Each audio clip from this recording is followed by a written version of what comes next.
Buenos días, buenas tardes, buenas noches, según sea el caso. Mi nombre es Ernesto Treviño, soy maestro masón. Quería compartir con ustedes mis impresiones sobre el primer informe de gobierno de Andrés Manuel López Obrador. Pero ahora hice una dinámica diferente en lo personal. Quise primero oír las voces críticas, las opiniones variadas, para después ver el informe. El informe no lo vi en tiempo real, a pesar de que es algo que me gusta mucho, no tuve oportunidad. Y ya que no lo hice, me di primero la oportunidad de oír los diferentes programas de opinión y los diferentes personajes de la comentocracia, ya sean académicos o periodistas, a ver qué es lo que se decía del informe de gobierno. Me llamó la atención que casi todos comentan sobre las formas políticas, no sobre la grave situación en la que reconocemos que está mal el país, tanto en lo económico como en la seguridad policíaca. Y esto es algo que me llama la atención, porque si se pone el énfasis en cómo debía haber sido dicho las cosas, si se tuvo que haber hecho en algún lugar, etcétera, pues nos dice también que no hay mucho de dónde rascarle, que tenemos que esperar más tiempo para hacer una crítica más consolidada, y que ahorita no se puede desacreditar, pero tampoco aplaudir la gestión de Andrés Manuel López Obrador. Me gustaría empezar con una frase de Elisa Sánchez, de México Unido contra la Violencia, que dijo: a falta de una posición articulada, Andrés Manuel López Obrador tiene el monopolio del futuro. Así, de ese tamaño, con esa retórica. Y sí, esto es muy grave. Cuando en un país no hay una oposición, el poderoso que está sentado en el gobierno puede hacer y deshacer.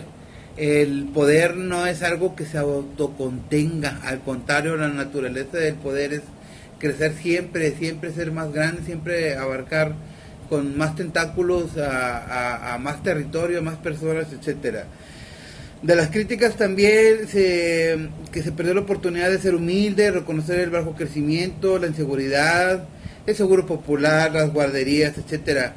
Las 100 universidades que menciona Andrés Manuel López Obrador también es algo que está en discusión. Si bien es cierto, es un proyecto, todavía no están estas universidades. Hay que ver qué tan avanzados están para poder decir que este es un proyecto que ya se va a realizar o no. Que el informe fue una mañanera más grandota, pero que es una mañanera más.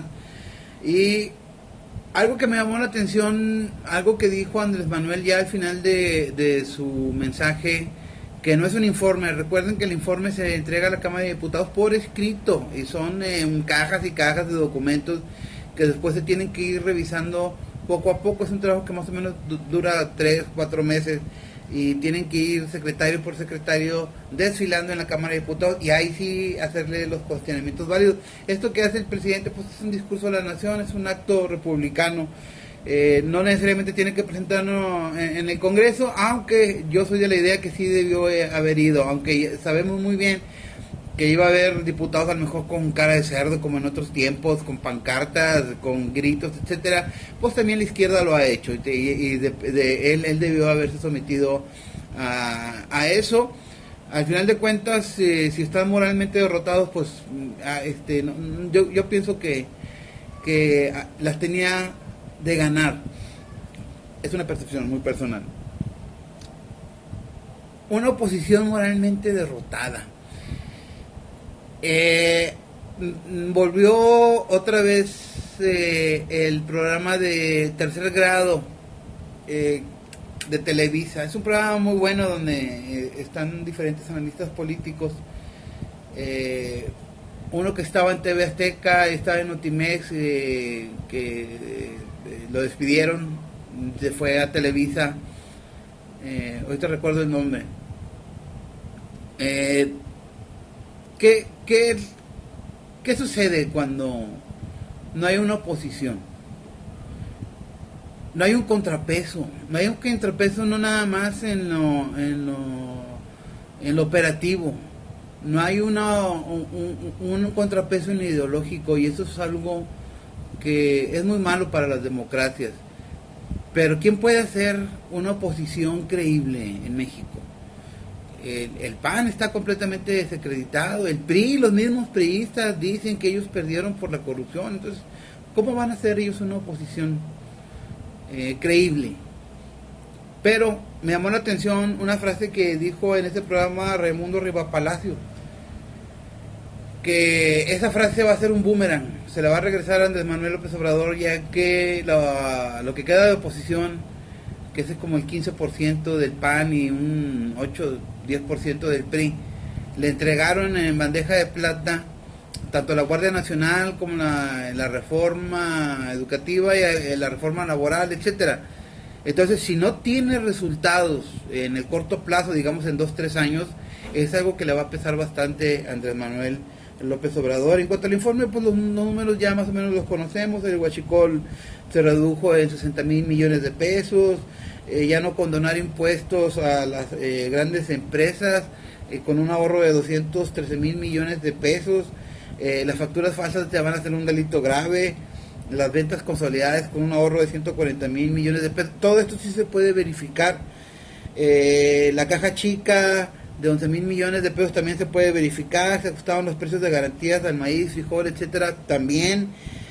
Se espera sembrar 1 millón de hectáreas de árboles en el programa Sembrando Vida. Eso no se puede verificar todavía, eso tiene que pasar algún tiempo para que se pueda verificar. Sin embargo, los 230,000 empleos permanentes en Sembrando Vida, estos sí se pueden verificar. Los que sí no se pueden verificar son los de Jóvenes Construyendo el Futuro, Mexicanos Unidos contra la Corrupción, quiso hacer un balance de todo esto y no pudo más que encontrar el 5% de las empresas que están ahí registradas. Es muy difícil. Sin embargo, la Secretaría del Trabajo envió una carta aclarando todas estas situaciones. No quedaron satisfechos, es algo que hay que seguirle la huella. Las refinerías pasaban del 32% de la producción al 42%, se va recuperando la industria de la refinación en México. No ha aumentado los impuestos, es algo que Andrés Manuel ha puesto mucho énfasis, no quiere aumentar impuestos, a ver cómo nos va el siguiente año. No han aumentado los combustibles, de hecho hoy yo acabo de cargar gasolina yo en 18 pesos con 40 centavos. Desgraciadamente aquí en Monterrey somos muy flojos y buscamos la gasolinera más cerca, pero sí hay gasolineras que están dentro del rango de los 18.50 más o menos. Las reservas, eso que se le criticaba que podía pues quitarle una tajada grande a las reservas del Banco de México, pues no, al contrario, crecieron en 58,000 millones de dólares. El salario mínimo creció un aumento del 16%, nunca se había visto y no tuvo una espiral inflacionaria. Así vamos.